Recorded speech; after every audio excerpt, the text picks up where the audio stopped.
Welcome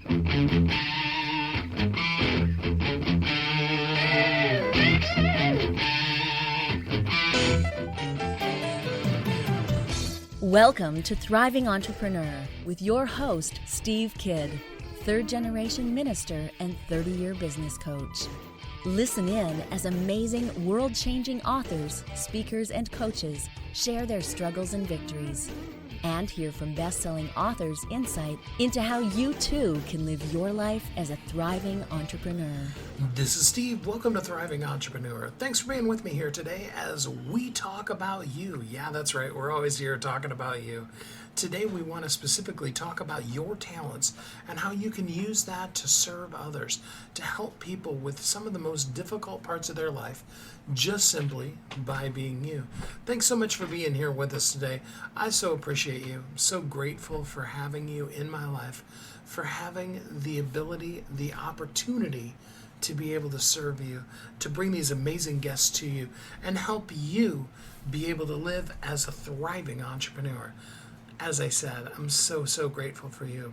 Each of us has talents, and the amazing part about it is that often our talents are something that we tend to discount because they're so easy for us. It's something that we do often without even thinking about it, and so therefore we tend to fall into the trap of believing that, well, everybody can do that. It's simple. It's easy for me, so it must be easy for everybody else. When in fact, the truth is that often the very thing that's so easy for you that you'd never write a book, you've never done a signature talk on it, is the kind of thing that you really truly are at the heart and soul and core of who you are. It really is who you are. Now it comes out. It does. It absolutely does come out in so many different ways.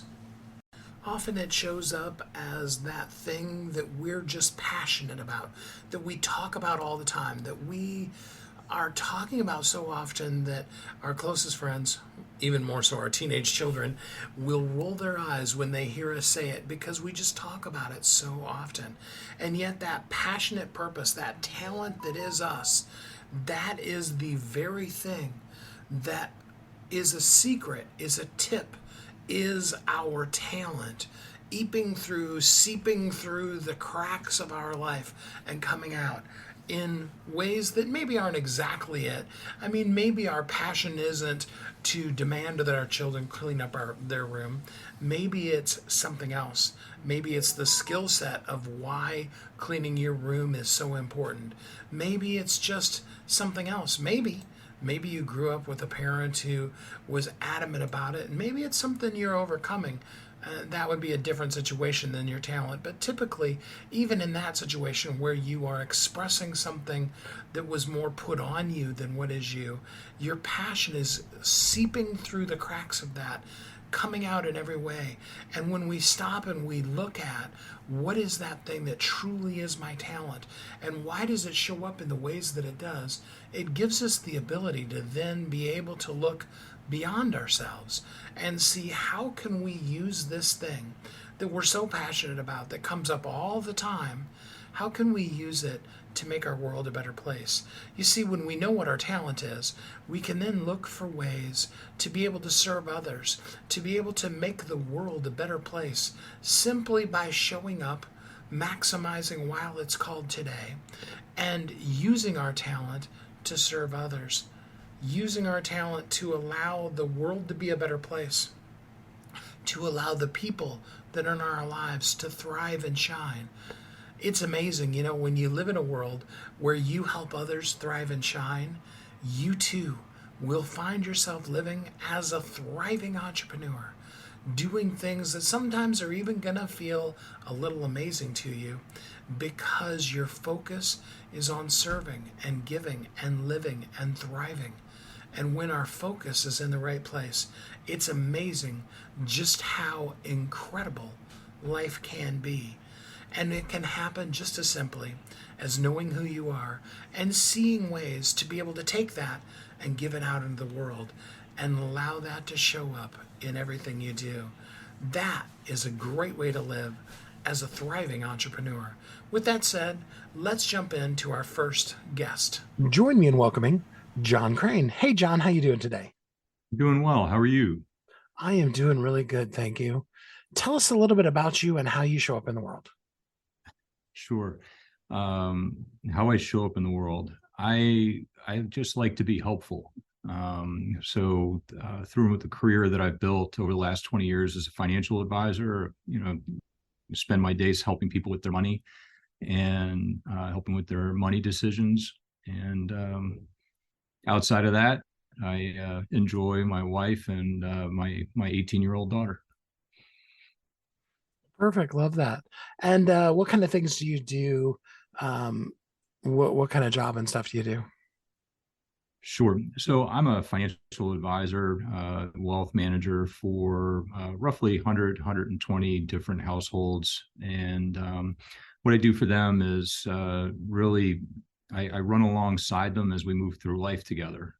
So there's obviously a lot of things that we're planning for, retirement and, education planning and things like that. And I just really enjoy serving these families. And, the way that I best describe, or the way I like to try and describe how I serve these families is the benchmark that I use. I call it best day, worst day. And what I mean by that is if I get a call from a client and something amazing happened, they got that big promotion, they got a big bonus, or their company got bought, or something great. And I can tell early in the conversation that I'm one of the first people they called. That's when I know I'm doing a good job, when I get those calls. And then conversely, sadly, this happens from time to time, but when my clients' worst fears have been realized and they call me and I'm one of the first people they call, that's when I know I'm really doing a good job, because that's how they see me. Yeah, that's amazing to be in that place of honor in somebody's life. So, It means a lot. you've written a book that is called The One Number Budget: Why Traditional Budgets Fail and What to Do About It. I did. Can you tell us the premise of the book first? Just kind of give us a basic synopsis. Sure. It's really based on three things. The first one is clarity and simplicity. Most budget processes are really complicated, cumbersome, and just not fun. Then second of all is a lifetime context. Majority of budgets, they really are designed around a month and focused on a month. They're not really focused on the context of your entire life. So a lifetime context is second. And then third is it's got to be something you're going to do. And if the budget's complicated and it doesn't have a lifetime context, you're probably not going to stick to it. So that's what I really sought to achieve with the book. On a much broader scale, the demographics in the United States of America for folks about to retire, the data's not good. The median, if you think about it in context of like the median income in the United States, the median income is roughly $70,000 a year. And for the demographic of 55 to 64, the people that are in that, 10 years leading up to retirement, the median net worth is about $215,000. So that's not really enough money to really replace a $70,000 a year income. So folks approaching retirement, getting into retirement, cobbling Social Security, and then with whatever their nest egg is, roughly speaking, a lot of folks are going to experience a 50% or more drop in their lifestyle. So part of me writing this book was to show people maybe a different way and to hopefully make a dent in that problem. So where do we even start? I mean, a lot of people, just saying a budget just terrifies them. Sure. They shut down immediately then. So how do we begin? What's an easy way to start budgeting that doesn't leave them in that fear? Sure. So when the concept of the one number budget, it's a very simple spreadsheet that I've seen before. I mean, a lot of times I like to say in financial services, there's nothing new. It's just repackaged. So I call the one number budget because I got the idea from watching the movie Moneyball. Have you seen that movie, Steve? Yes, I have. That was a really cool movie. Yeah, I enjoyed it. Early in the movie, there's a great scene with Jonah Hill, who's the brilliant economist from Yale that's working for Billy Beane, the general manager of the Oakland A's, who's played by Brad Pitt. And what Jonah Hill is explaining to Brad Pitt is he's like, look, every single baseball player comes with massive amounts of data, and it's just really difficult to try and take that much data per player and then evaluate all of the players that are potentially available to us. So he runs this computer model. And the clinch for me was Jonah Hill's character says this line. He goes, it's all about getting things down to one number so that we can make a decision. And I've sadly or embarrassingly have seen that movie probably 20, 25 times. And one of the times I was watching it, I heard that line and it just kind of triggered something in me. And it was like, I wonder if I could get budgeting down to one number so that it's not this arduous task of trying to compile 30 to 40 data points every month. So to directly answer your question, the way it's set up is at the top, I start with gross income. And so we start with gross income. And then the very first thing I want clients doing is pulling 20% off for wealth building. And that's specifically for retirement, not college savings, nothing else, just specifically retirement. Then the next thing we pull out for is taxes. I'm sure you've noticed the IRS is going to take it anyway. And then what that leaves us with after we back out wealth building, we back out taxes is what's available for lifestyle on an annual basis. I then divide that by 12 to get us down to a monthly number. And then I back out on the spreadsheet the client's two largest monthly expenses, which is usually housing and childcare or housing and student loans, just whatever your two largest fixed expenses, just to further simplify it. And then after we've done that, that bottom line number is what I refer to as your one number. So when I'm taking clients through the exercise, after I do that calculation with them, I'll look at them and say, whatever that number is, and let's just say for the sake of discussion, it's $5,000. I'll say to them, can you get through 4 weeks on $5,000? And if they say yes, I'm like, okay. So then if you can get through the 4 weeks on $5,000, what that means is the 20% savings rate is possible. So we'll then go through and tally up what they're currently saving just to see where they're at. And if there's a gap there, we'll work on it. But at the end of the day, what I'm trying to do is get rid of all the tracking and all that other stuff and instead say to the client, okay, if you can get through the month $5,000 or less, then that's the only thing you really need to focus on. Is just keep all of your bills outside of mortgage and whatever that second expense is under $5,000. If you can do that, then everything's working. Does that make sense? Yes, absolutely it does. So yeah, that's a really nice, clean and crisp way to be able to do it. So what do people fight you on the most then after you made it all so nice and easy for them? Well, I mean, it's really not fighting. Every once in a while, someone might say to me, they're like, wow, 20% savings rate, that really sounds kind of high. Can we adjust that somehow? And what they're really doing is they're kind of negotiating with me. And at that point, I gently will suggest to folks like, who are you really negotiating with? Because it's not me, because I'm not the one that has to live on this in retirement. And so when I usually point out to folks that they're kind of negotiating with themselves, then we can have a better conversation about it. That's usually what I get the most pushback on. And to further expand on that, you asked earlier, the three main components of this one number budget concept, and I said the lifetime context.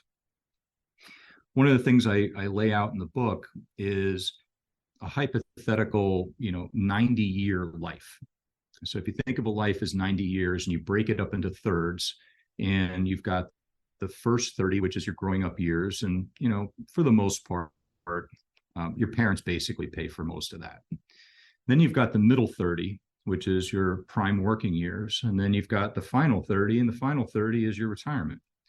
So when I break that down to the reader, what I'm explaining to them is essentially you've got 60 years of living that has to come out of 30 years of earning, or gets funded out of 30 years of earning.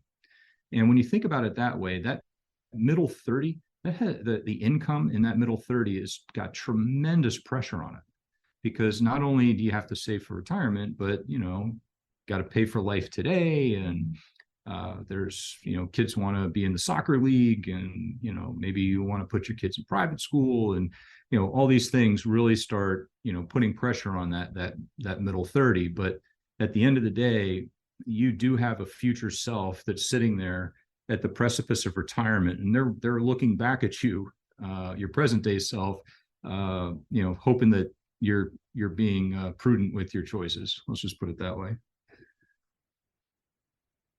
I love that so much. So the book is called The One Number Budget: Why Traditional Budgets Fail and What to Do About It. It is definitely available on Amazon and any of the other places that a person can get books from. If somebody wants to go deeper with you than just the book, how could they get in contact with you? Sure. If you visit the book's website, onenumberbudget.com, there's a couple resources there, and then there's also a contact the author page. The resources that are available, if anyone wanted to download the first chapter, they can do that through that website, as well as they can download a copy of the One Number Budget worksheet if they wanted to give it a try. All they need to do is go to onenumberbudget/worksheet, and it'll have the instructions on how to download it. I love that. Well, John, before we go, leave us some words of encouragement about the fact that no matter how long we've resisted budgeting, we can do it. Sure. Well, it's all really about empowerment. That if you can get control of your cash flow, then that puts you in control of everything that you need that money for in your entire life. If you don't get a hold of your cash flow, then nothing else works. So my encouragement would be is, if traditional budgeting has failed you, then please try the One Number Budget. And if for whatever reason the One Number Budget is not working for you, then please keep going, because this is something that you gotta find a way to attack the budgeting process that works for how your brain works. And I'm hopeful that the One Number Budget would be helpful and add value to your listeners' lives. I love that so much. Well, John, thanks so much for spending some time with us here on the show today. You're most welcome. Thanks for having me. I love that, because right at the very beginning, John talked about the fact that he doesn't just deal with numbers. He isn't just trying to help you think about the future, but rather he's partnering with people to help them live their best financial lives. What a great way to take the talent that he has for finance and be able to share it with other people and help them live the life that they want to live, but maybe don't understand the nuances of things like finance without that. What an amazing way to live as a thriving entrepreneur. We're going to take our first quick commercial break here, and then we'll be right back here on Thriving Entrepreneur. Don't go away.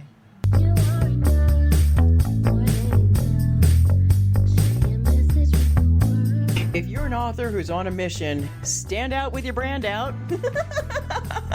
Check this out, guys. Yep, everything's marketing, and marketing is everything. Your existing book can become a best-selling book, or even, hey, like mine, a #1 international best-selling book in 5 days. Listen, if your business isn't known by everybody, it's obscurity, and that's death, right? The same thing is true for your book. If you're not happy with the way your book is performing, you got that far and then it just fell off the face of the planet kind of feeling, go to yourbestsellertoday.com. Schedule a talk with Steve. It's risk-free, it's guaranteed, it's proven. We've done it thousands of times. What are you waiting for? Yes, yourbestsellertoday.com. This time next week, you could have a beautiful seal on your book and get the attention that you deserve. Reach the people that you came to serve. Come on now. What are you waiting for? Grab a pen. Here we go. All you got to do is book a call, yourbestsellertoday.com. Go to yourbestsellertoday.com. Book a talk with Steve. It's proven, it's guaranteed, it's gonna happen. All you have to do is say yes to your destiny.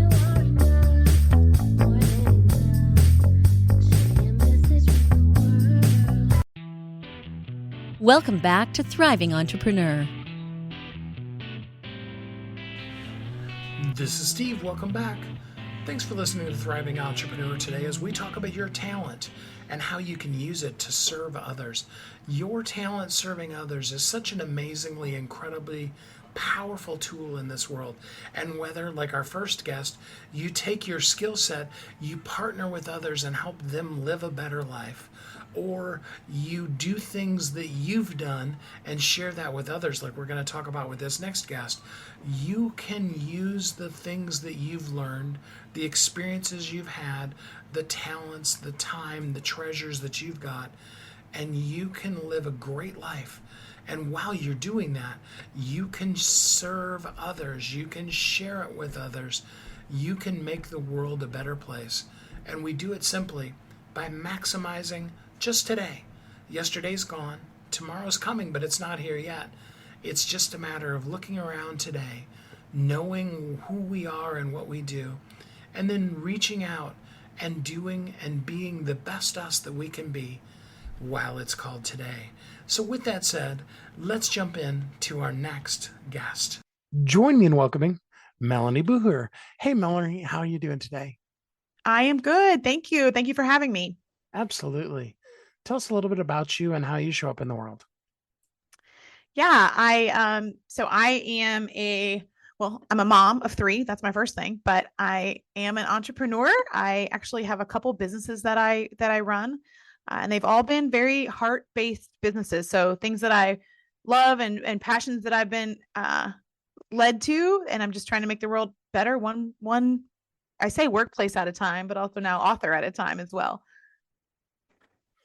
I see you do work with authors. You've worked with about 60 of them now. What got you into beginning to start helping people write their books? Yeah, I have a consultancy, an HR consultancy, and I started off writing my own book, and that was really helpful. What I found though was it wasn't until I wrote my first collective book, so with other authors, that I really realized there was this kind of like magical lift in getting, doing a book with other people, and kind of that ability, because I also love networking, right, and talking with other people. And so when you can put a book out and other people sell it for you, they want people to read your chapter. They get excited about your chapter. That kind of led me down that path of people kept asking, how can I do this? How can I do what you did? How do I get on Amazon? And so Jody Brandstetter, my business partner, and I, we started Influence Network Media. And so we say that we help other leaders, thought leaders, these are all business books. We help them become authors. And now new in 2023, we're helping them do more with like podcasting and speaking and things like that as well. That's fun. So most of the books, do you do mostly collective books, or are most of those people standalones? We do a little bit of both. So on our website, we prefer, or I don't know if we prefer, I love the collectives because there's definitely that magical lift, having 10 authors do it with you, getting it out in front of their network, if you will. But we have solo authors as well. I think there's some barriers, I guess, for busy business people. The reason why people don't write is often time, knowledge, and money. Like they don't have time, to fill the pages, they don't think they can sit and write.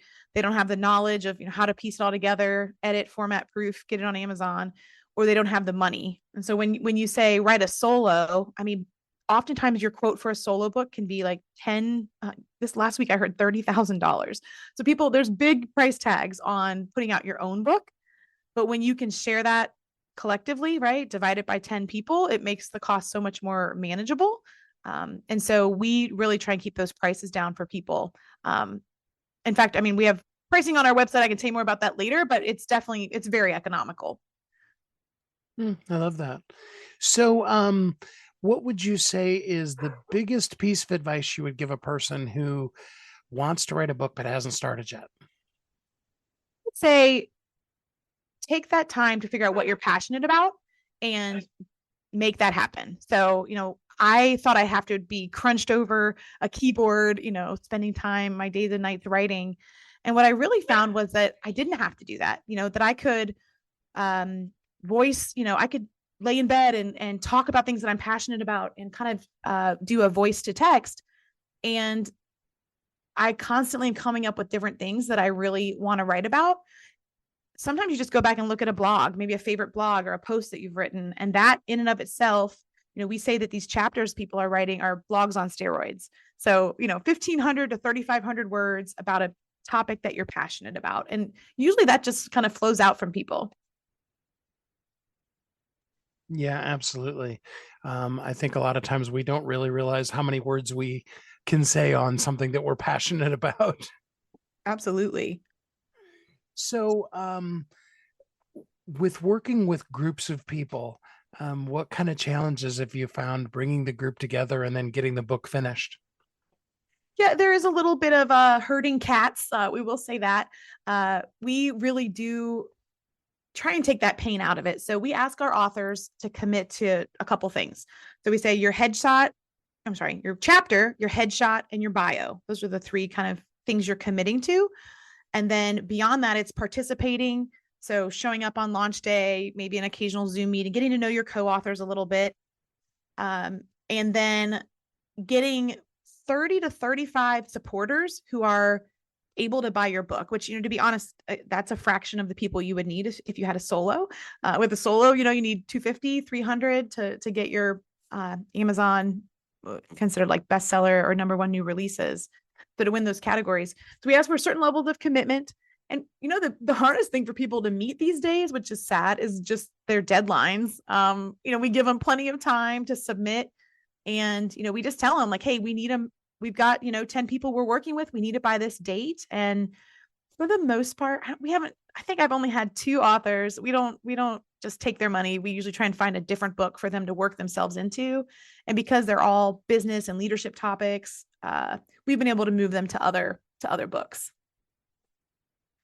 I love that. So how long does the process take for you from the time you start putting together a group to put together the group and have the book be done? We say it's about a 3 to 4 month process. So most people can write their chapter. And again, this is for a chapter book. If you're writing your solo, it's going to take longer for you. But once the people give us their content, we can get it basically edited, formatted, and proofed. That's like a 6 weeks. So usually 6 weeks to write, 6 weeks to get it all formatted and proofed. And then getting it out, getting the marketing made. There's kind of a pre-launch, launch day, and post-launch strategy that we do to help people get their book out. So I would say 3 to 4 months, kind of beginning to end. And that's a pretty quick turnaround time. So what advice do you have to new authors? What do you wish they knew before they came to you? Some version of, we all deserve to be heard. We have different things in our life that we're passionate about. And I've really enjoyed helping people, I say find their voice and then amplify their voice. If there's something kind of gnawing at you, something that you feel like, hey, I think I should write about this. When you stop and think, whose face would I want to see, or whose name would I want to see on a book with mine? That's the kind of people that you want to have a collective with. And so thinking of being linked forever with some great, whether they're strategic partners or fellow coaches, that's kind of the big push behind this and the magic behind what we're doing. You get to be permanently linked to some amazing people and help each other. The things that people are looking for, why they write varies. Some are to leave a legacy. Some are, just to grow, exposure, visibility, share their knowledge. But what we're really looking for are the people that want to grow their business. They want to get more speaking gigs and engagements and podcasts, or maybe just, I run a consultancy, so maybe just get more clients. There's lots of reasons why people write, and we hope that we appeal to the masses and for people to write for different reasons. We can help them, again, corral those cats and push it over the finish line. So do you want the people to come to you with the 10 other people, or do you put the people together for them? Well, we have a little bit of both. So for 2023, we have some themes that have originated, people are just passionate about. So culture is one. So workplace culture, that's one of the books we're pulling together right now. And given that that's one of my favorite areas, I've been posting on LinkedIn and finding experts in that area. Some other ones for this year are communication, technology, entrepreneurship, and innovation. But when people start voicing, we even have a group of female CEOs that want to pull together and write. So when we hear about them, we start collecting them. Other times you'll have someone say, hey, I want to be the collective leader. And what the benefit for them is, then they get the royalties, right? So we want to encourage people to, grab their own group of people. And we say 6 is the smallest number usually. And then up to, 10. We've had actually a recent book came out, had 14. And that was okay. It kind of depends. We know people like to read shorter books these days, but you could do it either way. It just depends if you already have something and you have your group of people, or you just have a topic that you love. Some people come forward and say, hey, recently I had someone say, I want to write about, it was like workplace stress. And so we start talking about, well, what does that mean? And what kind of people would be good in a book like that? And it's a range of, business coaches and, maybe it's a productivity coach. Maybe it's, a communication coach to help you with how you're talking with people at work. There's all these different areas that can kind of get involved in any one type of book. So what's the first step? How, if somebody wants to be in one of your collective books, how do they know which one is best for them and how to be able to get a hold of you? Absolutely. So we have a site that we've been asking people to go to called Overnight Author. So if you go to overnightauthor.com, and you actually can get a free download of our chapter about why you should write a book and how it's your new business card. It's part of our Marketing Fusion book, but you get our chapter and you can use that to help yourself. That's a great way to get started. Take a look at it, see if it appeals to you, see if it is going to help you on your entrepreneurial journey. We definitely are seeing people doing more of it. It is better than a business card, obviously, to really get your foot in the door. So going to the website would be first, look us up, connect with me on LinkedIn. So again, Melanie Boer, I'm listed out there as, I think, Melanie Boer Culture Coach, but that's my first business. And this Influence Network Media one is the one that's been I'm really passionate about these days. I love it. Well, leave us with some words of encouragement before we end today. Absolutely. So I would just encourage everyone to find your voice, amplify it. I talk about, leading with heart and how everyone really deserves to be heard. So we would love to help people bring their authentic self to the table and, make sure that they can say they look back and they don't have any regrets. They've done what they needed to do and are living the life they're supposed to live. We'd love to help them on that book journey. Well, Melanie, thanks so much for spending some time with us here on the show today. I love it. Thank you so much, Steve. I appreciate you.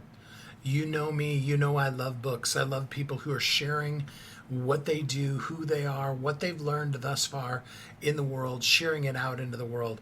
And Melanie's taken that and also allowed others who maybe didn't know or were a little afraid to do it themselves, and has found a way to help the people in her sphere be able to share their message with the world. And that's awesome. That's taking a talent that she discovered she had, using it to serve others. Other people are now finding themselves having something that they maybe only thought was ever going to be a dream, having it be a reality in their life, because Melanie learned what she was talented at. She took it and she used it in the process of living her life to serve others. What a great way to live your life as a thriving entrepreneur. I hope that you are thinking about things that you have in your life that are your talents and ways that you can use that to serve others. While you're thinking about that, we are going to take our next commercial break, and then we'll be right back here on Thriving Entrepreneur.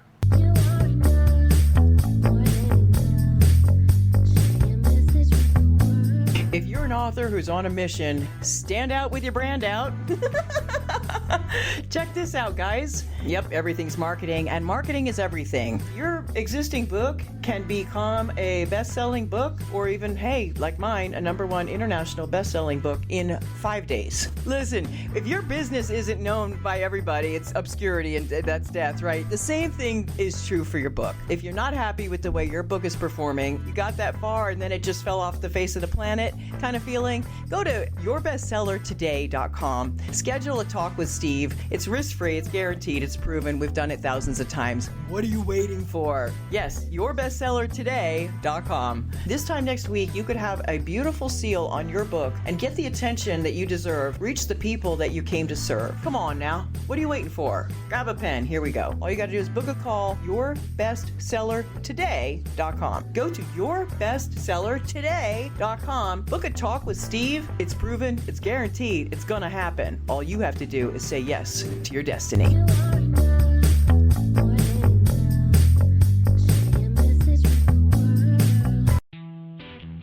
Welcome back to Thriving Entrepreneur. This is Steve. Welcome back. Today we're talking about your talent serving others, about how you can know yourself, how you can just simply show up as who you are in the world, and how it can make other people's lives a great and amazing thing too. Sometimes stuff happens in our life, right? And sometimes we just need other people to help us with it. Whether you're talking about, like we talked about in the first segment, where you need somebody to partner with you, whether it be in financial or other means, to take their talent, partner alongside of you and help you get to your next level. Or, as we talked about in the second segment, take something that is something you want to share with the world, but you don't really know how to do it. Find somebody who has already done that and now has a process to help you be able to share who you are with the world. And now we're going to move on to another one, and that's being able to take people who are in a situation that isn't so good sometimes and take what you've learned, take your talents, and then really truly serve that person by helping them get out of what could be very sticky and uncomfortable situation to live, to love, and to thrive. I love the concept of that. I know you do too. What an amazing way to take your talent and serve others as you live your life as a thriving entrepreneur. With that said, let's jump in to our next guest. Join me in welcoming Rebekah Aragoni. Hi, Rebekah. How are you doing today? Great, Steve. How are you doing? I'm doing really good, thanks. Tell us a little bit about you and how you show up in the world. Yeah. So personally, I live in Seattle. Love the Pacific Northwest. So pretty active with hiking and backpacking. I have a mom, or I'm a mom to 3 kids, and we have a 90-pound dog that keeps us busy. And I also run a business called Lodi. It's an AI company that specializes in facial recognition to find any non-consensual intimate media that people may have on the internet. It's also known as revenge porn. And then Lodi users can help find those images and videos, and then we'll help take them down via the DMCA law. Okay, so, I know a lot of people do really horrible things in breakups and stuff like that. I guess my first question is, how protective of the person? I mean, do they then see all the places they are, or how do you protect them so that it doesn't traumatize them even more to find out just how prevalent something that they wish had never been put out is? Yeah, absolutely. So we have a really soft onboarding process for individuals. We have an on-staff psychologist that has helped us go through the whole onboarding procedure, and then in some of the interface that users work with. And there definitely have been studies that show that people who are affected by image abuse do actually have a very strong PTSD response, similar to any other sexual assault. So we are really conscious about going really slow and making sure that it's trauma informed and that the users, they're guiding the entire experience. So we do offer, we're able to offer all of this information for them to be able to find and locate their images. But we do make sure that it's at their pace. And so they're able to leave and come back at any time. So what we have people do is they'll be able to essentially upload a profile image, and then we do all of the searching. We basically match it with our database, and then we're able to show them those images and videos.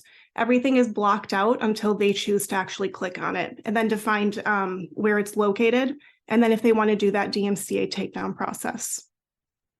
Okay. And does your service exclusively look at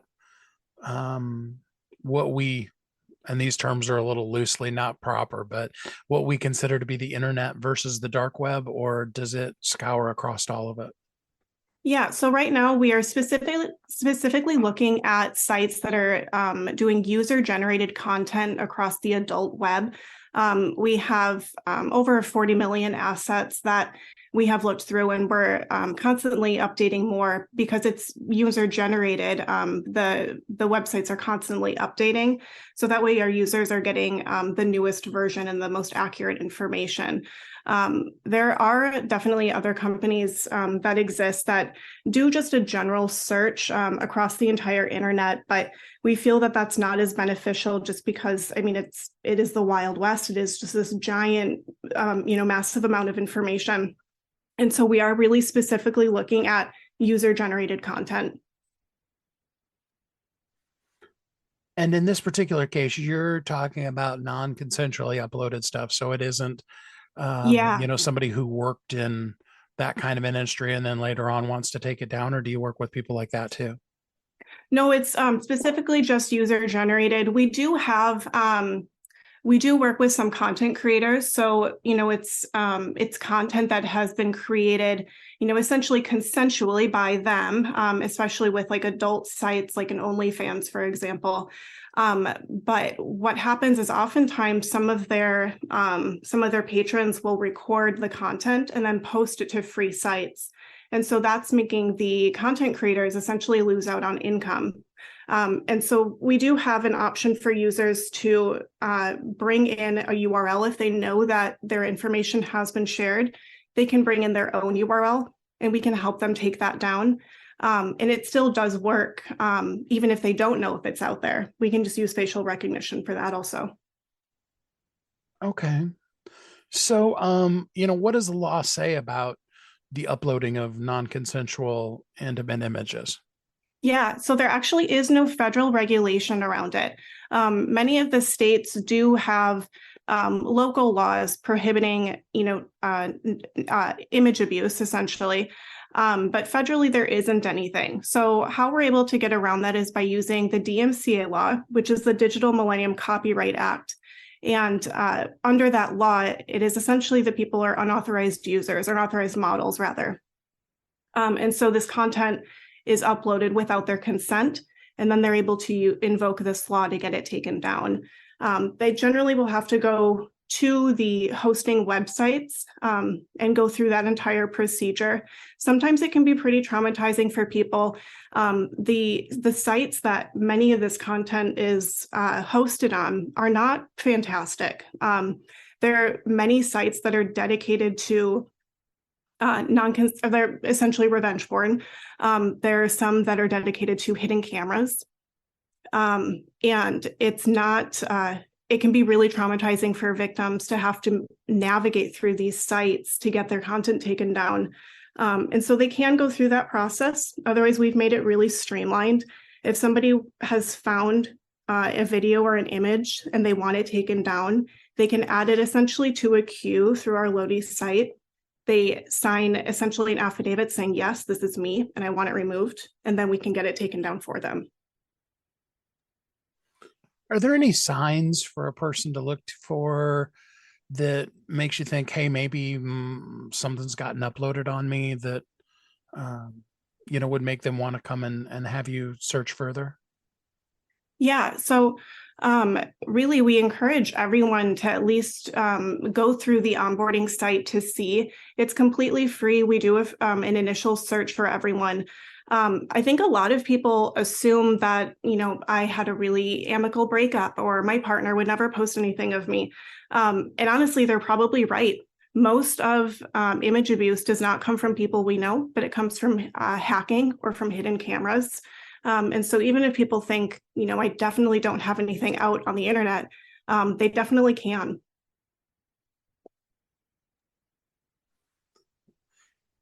Are there things that a person, especially since they're happening from third-party places like that, are there things that a person should be doing to keep themselves safer from getting caught on hidden cams and different things like that?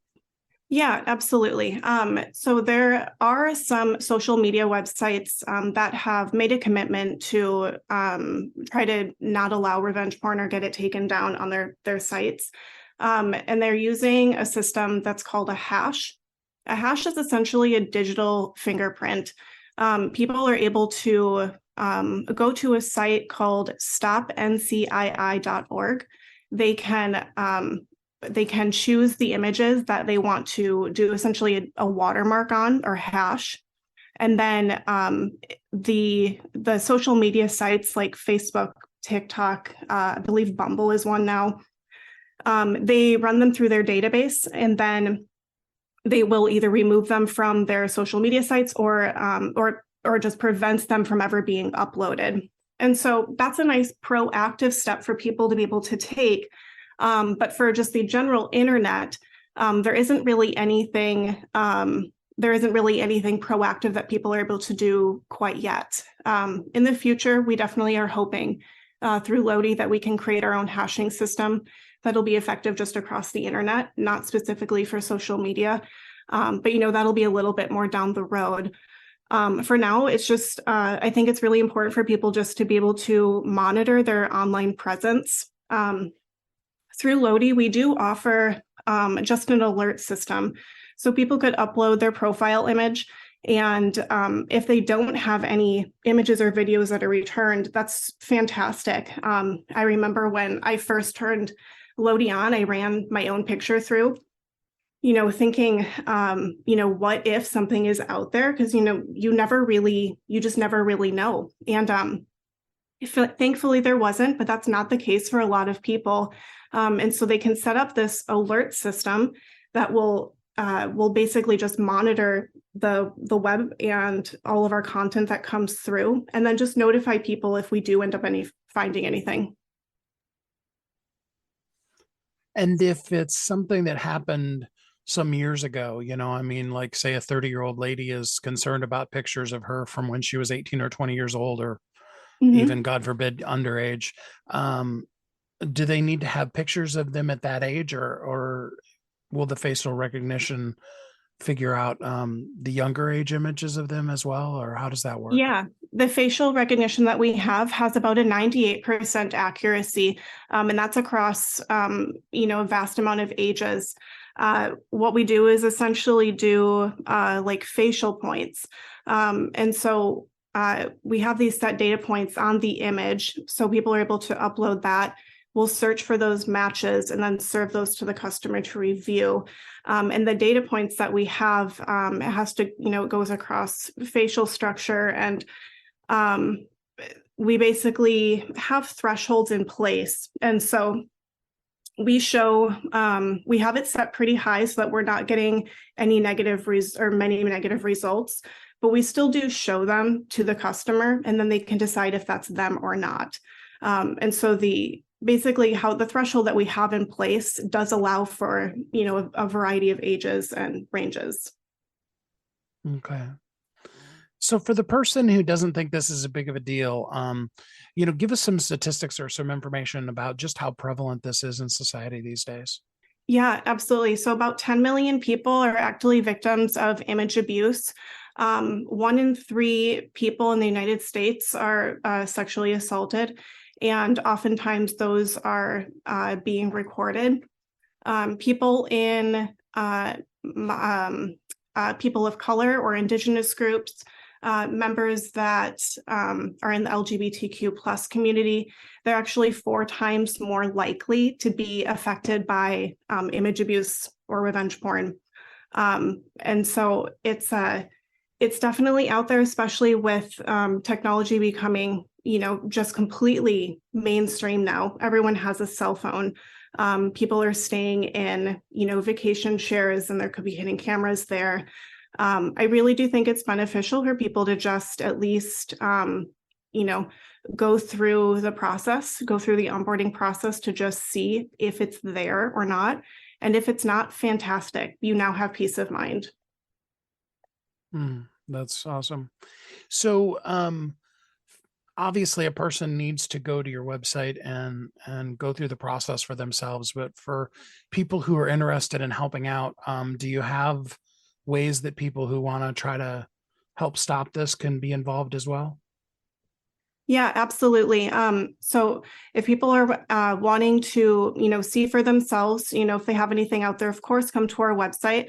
And then if people are even interested in getting in on, the ground level of encouraging for laws to be made, there are a lot of states right now that are doing a big push to actually put something in federally to combat image abuse. I know here in Washington, we actually have a House representative that's trying to get something on the floor now to start combating image abuse and having, not having it go directly through the DMCA.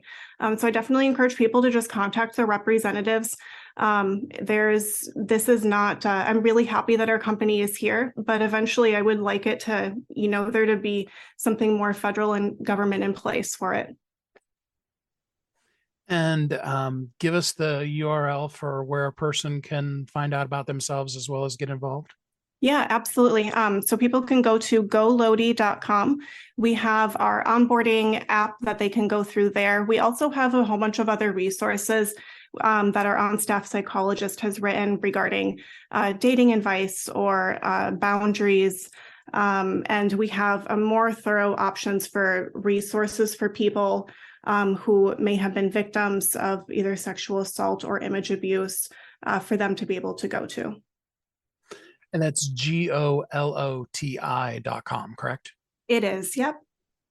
All right. Well, Rebekah, for the person who probably needs to use your service but is a little afraid, give us some words of encouragement. It is, it's a really hard thing to go through. I'm not going to sugarcoat it. It's a really difficult process to go through, but we're definitely here. It's at your own pace. And we have plenty of resources and a lot of people that, have your back so you can get this taken down. Well, a very important issue and something that I appreciate all that your company's doing. Rebekah, thanks so much for spending some time with us here on the show today.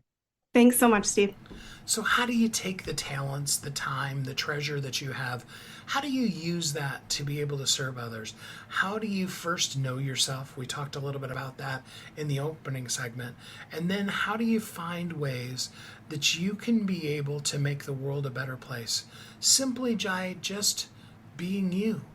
Just waking up in the morning, being the best version of yourself, and then excitingly being able to go out and say, hey world, here's who I am.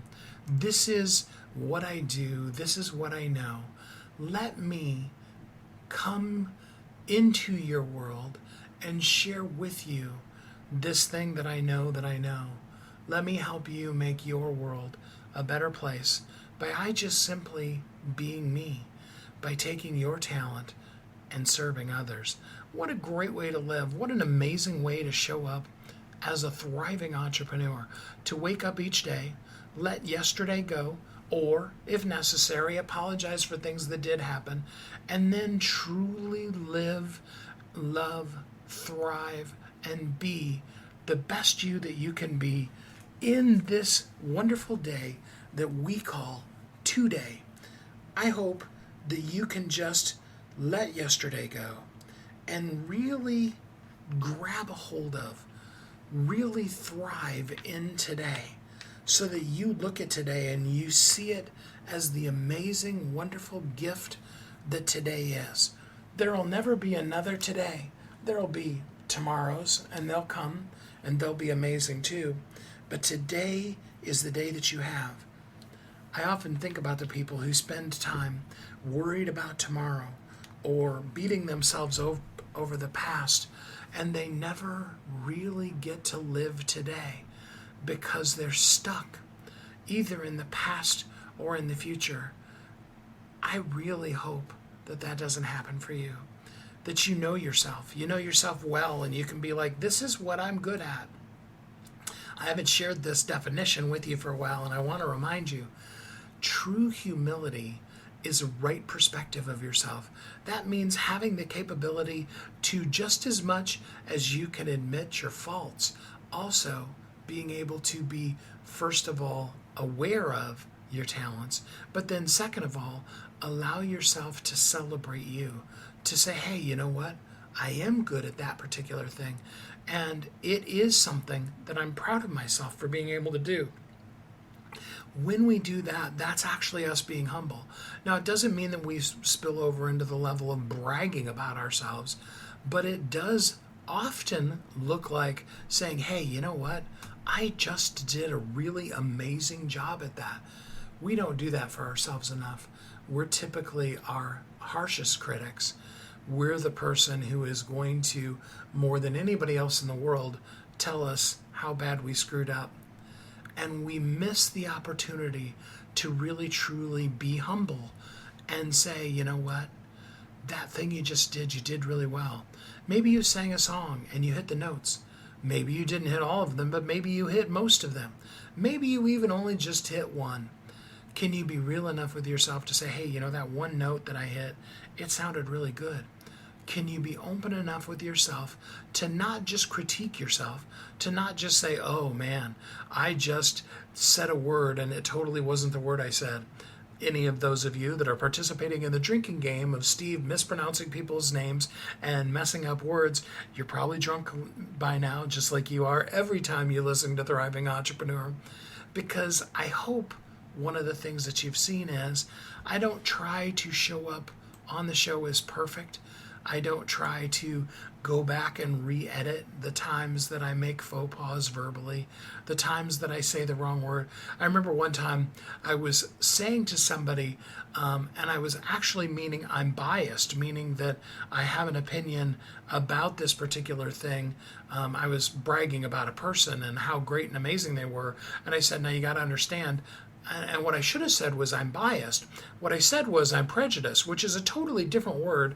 And I think the person knew what I meant. But, you know, it's those kind of things. Now, I could go back and I could, prostrate myself before the world and say, oh, you know, I used the wrong word and woe is me.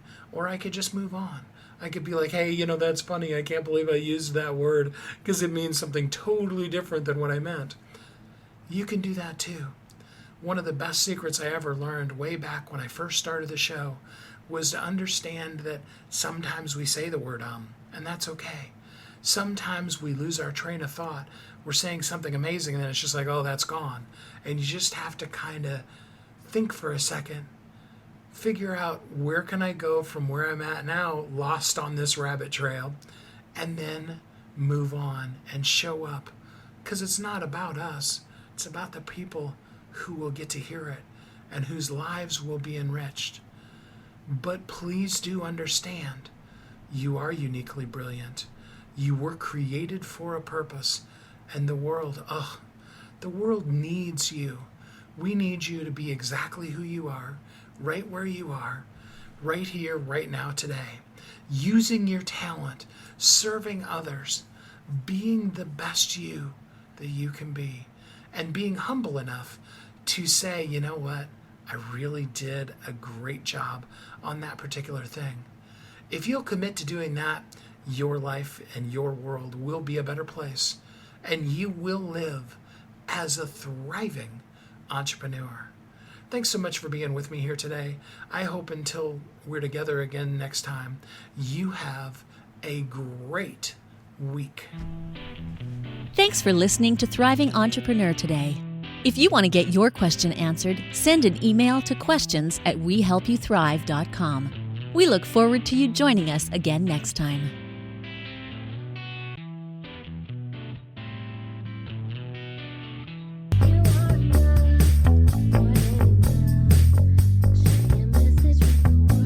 If you're an author who's on a mission, stand out with your brand out. Check this out, guys. Yep, everything's marketing, and marketing is everything. Your existing book can become a best-selling book, or even, hey, like mine, a #1 international best-selling book in 5 days. Listen, if your business isn't known by everybody, it's obscurity, and that's death, right? The same thing is true for your book. If you're not happy with the way your book is performing, you got that far and then it just fell off the face of the planet kind of feeling, go to yourbestsellertoday.com. Schedule a talk with Steve. It's risk-free, it's guaranteed, it's It's proven. We've done it thousands of times. What are you waiting for? Yes, yourbestsellertoday.com. This time next week, you could have a beautiful seal on your book and get the attention that you deserve. Reach the people that you came to serve. Come on now. What are you waiting for? Grab a pen. Here we go. All you got to do is book a call. Yourbestsellertoday.com. Go to yourbestsellertoday.com. Book a talk with Steve. It's proven. It's guaranteed. It's going to happen. All you have to do is say yes to your destiny.